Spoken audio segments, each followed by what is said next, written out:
Doctor Málaga, ¿cómo está? Muy buenas tardes. Gracias por estar con nosotros.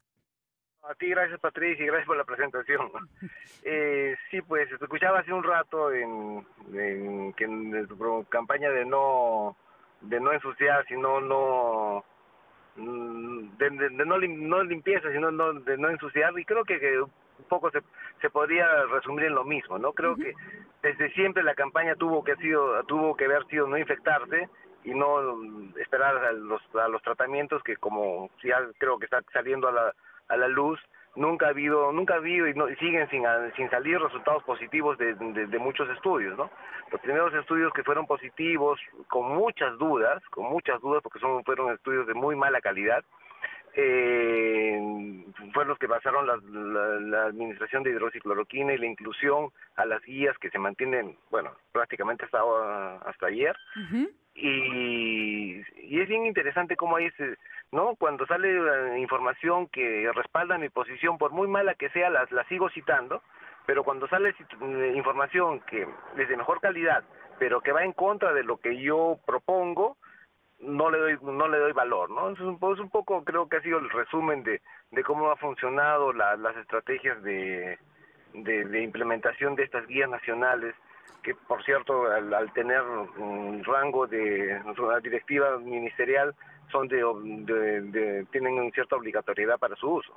Así es, doctor Málaga. Y acá le quiero hacer varias preguntas. ¿Es natural que al comienzo se haya optado por tratamientos un poco mirando lo que se hacía afuera, un poco escuchando a médicos que estaban tratando pacientes, porque todo era muy incierto? Sin embargo, lo curioso es que nosotros no hemos variado nuestra guía, ¿no es cierto?, de manera consistente con los resultados que se tenían fuera y que hacían que otros países dejaran de utilizar esos medicamentos. ¿Cuál es la explicación para que se haya seguido manteniendo estas guías y protocolos de atención y que además no se haya explicado, porque tengo entendido que ustedes hicieron el pedido, qué criterios eran los que estaban primando para tomar estas decisiones? Sí, bueno, siempre es fácil de ser en general después de la batalla, pero de hecho desde mayo nosotros teníamos publicaciones con colegas interesados en el tema, reclamando por mayor claridad y transparencia justamente en estas decisiones. Ujú. No solo eso, sino que además cuando nos comparamos nuestras guías con las de los más grandes institutos de investigación y de atención en el mundo, ninguno ha recomendado tan vehementemente tratamientos antivirales, entre comillas, porque nunca se ha demostrado que existan, ¿no? Ujú. Sí, para tener una idea, por ejemplo, cuando participamos desde el principio en el diseño de la implementación en Perú del estudio Solidaridad, que es un estudio de la OMS, en el cual los expertos de ese tiempo propusieron una serie de intervenciones y ni siquiera se detuvieron a mirar ivermectina porque realmente no había razones para pensar que funcionara, y sigue sin haber razones para pensar que funcione, ¿no? Por ejemplo, ¿no? Se pusieron a poner hidroxicloroquina efectivamente en base a unos estudios franceses, pero uno, que son estudios de muy mala calidad, y dos, que después se demostró que han sido retractados porque aparentemente hubo incluso falsificación de datos. Sin embargo, nada de esto ha sido óbice para que se cambie la estrategia. Realmente no sé por qué. Y claro, siempre se argumenta de que son medicamentos baratos y seguros. Pero yo creo que la vez pasada en una discusión me preguntaba cuáles son los efectos adversos de esos medicamentos. Yo creo que tiene dos grandes efectos adversos. El primero, que se le ha dado un placebo político, como decía un amigo, a a las autoridades, para que, claro, no hacen nada, lo reparten ivermectina, y entonces ya pasan como que están haciendo algo, Por cuando esa no supuesto. es la solución, ¿no? Creo que eso ha sido gravísimo, porque lo que tendrían que haber hecho las autoridades desde siempre debe haber sido seguir a los casos, rastrear los contactos, hacer cercos focalizados de familias que están infectadas para que esa familia vigilarla, llevarle sus medicamentos que necesiten, o vigilar por si se complican y llevarlas al hospital, ¿no? De intervenir tempranamente. Ese es el primer efecto adverso. Y el segundo efecto adverso es que, como se genera pues una falsa sensación en la población de que existe tratamiento y que por lo tanto nada va a pasar, peor, o sea, mucho se ha dicho de que la ivermectina incluso es un escudo contra el COVID, y que si se usa cada 3 semanas la gente está protegida. Y claro, ahí creo una responsabilidad compartida, no solamente de las personas que irresponsablemente dicen eso, sino que además quienes les dan cabida. Claro, y también es culpa de las personas que estamos al otro lado atendiendo a los pacientes, y que no tenemos la capacidad de llegar con la convicción con que estas otras personas lo hacen, pero esto ha generado una sensación en las personas de que gente me ha llamado, gente incluso de de niveles educativos altos, diciendo, ¿dónde consigo ivermectina? Porque voy a hacer mi fiesta y para no contagiarlo, ¿no? Entonces, esta falsa sensación de seguridad, no, y te podría contar primero quiénes han sido, esa falsa sensación de seguridad ha generado porque la gente se contagie, ¿no? O sea, lo que pasó en Quito fue clamoroso, ¿no? Clamoroso. Gente que venía a vacunarse contra el COVID, a poner estas inyecciones de ivermectina intramuscular, y que después se venían desde sus comunidades y regresaban a sus comunidades con la ivermectina puesta y llevando el COVID. Así es. Entonces, y una cosa que también a mí me sorprende muchísimo es cómo hasta ahora no aprendemos lo que nos pasó en Iquitos, ¿no? Iquitos tuvo que haber sido un modelo para el resto del país, y esto ocurrió en abril. Así es. Y hasta ahora, hace unas semanas, tuve una reunión con el doctor Celis, que es fue el encargado, el director ¿Sí? y una cosa que me llamó la atención es que nunca nadie en el MINSA lo ha llamado Nadie. a compartir sus opiniones, sus experiencias, Su experiencia, ¿no? que además es única en el país, porque lo que le tocó a él ha sido monumental, brutal, digamos, ¿no? Y las del mundo, ¿no? Porque y lo que pasa en Iquitos sigue siendo un ejemplo en el mundo de inoperancia y que tienen, aparentemente hasta ahora sería la única ciudad que tiene inmunidad de rebaño. Pese a eso, nadie lo llama en el MINSA. Increíble. Y entonces, si tomamos, a ver, el problema con que usted lo ha mencionado clarísimo, doctor Málaga, con la ivermectina y con la hidroxicloroquina y con comprar estos medicamentos y dárselos a la gente con la sensación de, mira, te estamos curando, cuando en realidad no tienen ningún efecto, tiene un efecto en la salud, ¿no es cierto? La falsa sensación de seguridad, el desatender el no atender el problema como debe ser, pero tiene otro problema. Yo a usted lo he visto luchar, doctor Málaga, de una manera realmente heroica, por material médico, por mascarillas, por implementos para que los médicos no se contagiaran. Eso es plata.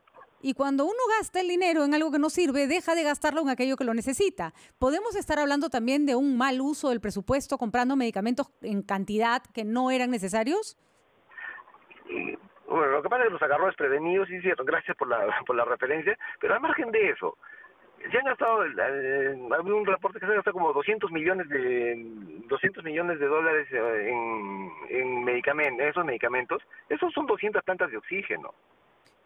Wow. ¿No? Wow, claro. Sí.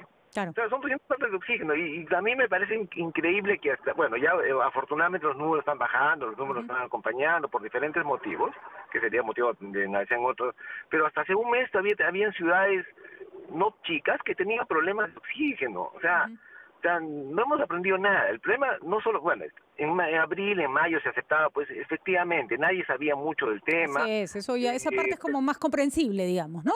Pero que en julio, que en agosto sigas teniendo, igual nunca he tenido problemas en julio o agosto de falta de oxígeno. O sea, no hemos aprendido nada, como te digo, y hemos tenido todos los poderes para aprender.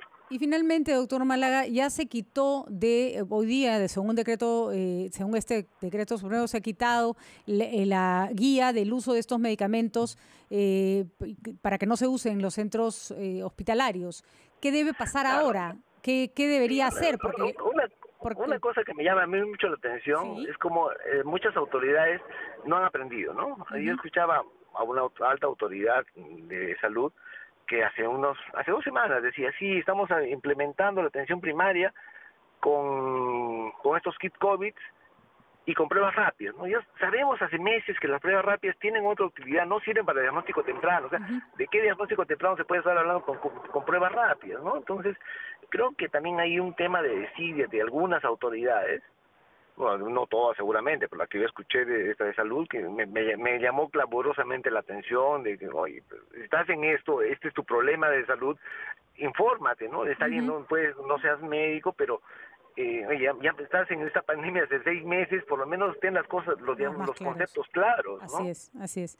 Bueno, Germán, le voy a pedir un ratito que vayamos a una pausa porque quiero profundizar un poco en este tema de las pruebas y en cómo deben actuar de ahora en adelante los centros de salud según estas indicaciones que se han dado y qué cosa ya no debería seguir ocurriendo. Además, no se han dado indicaciones para los pacientes ambulatorios, solo se han dado indicaciones para los pacientes hospitalizados. Vamos a una pausa y volvemos.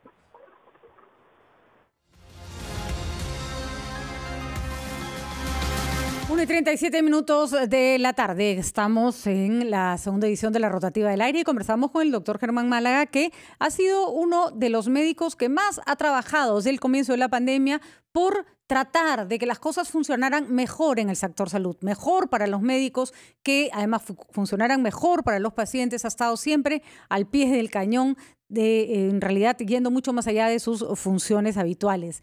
Doctor Málaga, estábamos comentando sobre cómo no se hizo de manera transparente y clara la selección de los medicamentos que se le dan a las personas, cómo a pesar de las advertencias y de los fracasos de estos tratamientos se siguieron adelante además mucho tiempo después de que ya se habían probado que no eran eficaces. Y me gustaría que redondeáramos esta idea que usted estaba planteando sobre las pruebas. La señora Pilar Macetti da respuestas confusas porque no es que las pruebas serológicas no sirven, es que tienen su momento de aplicación, su espacio de aplicación para determinadas cosas. Y parece que ya no estamos en un momento en que tendríamos que aplicar tantas pruebas serológicas, sino más pruebas moleculares. ¿Está actuándose de manera adecuada o se está dando el cambio necesario en el ministerio para poder tener un mapeo más claro de cómo va el COVID en nuestro país? Bueno, siempre poner el colofón de la realidad nacional, ¿no? Entonces, si tú dices, vas a Guandahuaylas, van a hacerte la prueba molecular y te la van a responder en una semana cuando ya no tiene mucho sentido. Así es. Entonces, siempre hay que tener en cuenta eso, ¿no? Que estamos en el Perú y que esto está desnudando cada una de las debilidades que teníamos antes de la pandemia. Efectivamente. Entonces, en pruebas pasa lo mismo. Ya sabemos que las pruebas rápidas sirven para diagnóstico de quienes estuvieron en contacto y quienes ya están saliendo de la enfermedad, ¿no? Entonces, no te sirve evidentemente para diagnóstico temprano. O sea, lo que tú necesitas con diagnóstico temprano es una prueba que te pueda rápidamente diagnosticar, porque ya hemos aprendido además que las personas empiezan a contagiar 1 o 2 días antes de que tengan síntomas. Y la época que más contagian son los primeros 5 días de la infección. Ya, la prueba rápida aparece como el 8º, 9º día de la infección, cuando baja la carga. O sea, y esa gente, cuando tú le diagnosticas por decir una IgM, ese paciente contagia muy poquito, pero ya te perdiste los 8 días, 10 días previos en los cuales has estado altamente contagioso. Y ese es un problema. Entonces, por eso es que lo que decía al principio, que no se ha hecho lo que tendría que hacer. Entonces, si sospechas COVID en estos tiempos, en Guandahuaylas, por seguir el ejemplo, esa persona la consideras como COVID hasta que se demuestre lo contrario y sigue a sus contactos, quienes tienen síntomas, bloquea su casa, bueno, en buenos términos, ¿no?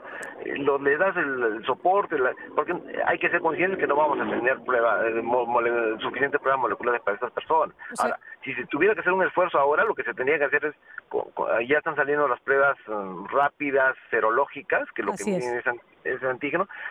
Ese sería, por ejemplo, un esfuerzo importantísimo. A la hora de bloquear, en este esfuerzo de bloquear a las personas que contagian y bloquear a sus contactos para cortar la transmisión de esto de cara a la potencial segunda ola, ¿no?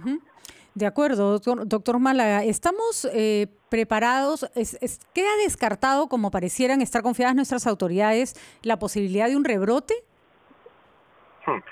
Siempre es difícil, ¿no? Creo que no podemos bajar la guardia. Hay que recordar todavía, para la población, que todavía no hay camas libres en UCI, ¿no?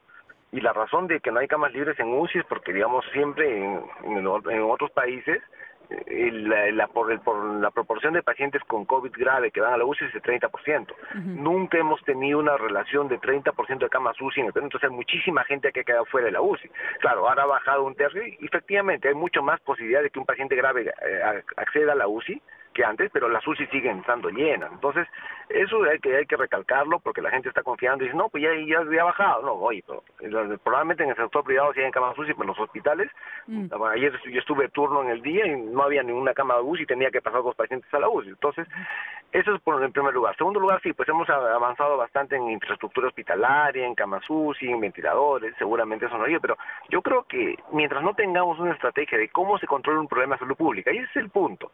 Este es un problema de salud pública, no es una enfermedad en la cual puedes tratar con un antiviral, es un problema de salud pública y tienen que usarse las estrategias de salud pública, ¿no? Hace unas semanas tenía una discusión un amigo, soy malo para los nombres, pero no es mi idea, pero alguien me explicaba el tema, decía, sí, la salud pública es como un partido de fútbol, ¿no? O sea, tu defensa es la cuarentena, pero tu ataque tiene que ser el rastreo de contactos. De acuerdo. Y eso es algo que nunca hemos hecho, y si va a venir una segunda ola, tenemos en algún momento que pasar a esas estrategias que han sido...